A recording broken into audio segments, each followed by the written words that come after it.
نحط بقى نبل البسكوت اهوت، ناخد واحده واحده نبلها في اللبن كده اهو، ونبدا نرص في الصينيه بتاعتنا اهو. بنبله بالطريقه دي كده، ولبن بارد عادي معلوش سكر ولا اي حاجه اهو. ببله كده وابدا ارصص واحده جنب بعضها اهو.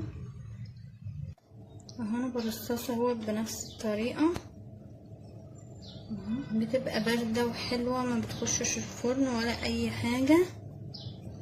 بنبل كده بس البسكوت بنرطبه ونرصصه كده اهو، واكمل كل الكميه اللي عندي بنفس الطريقه دي اهو.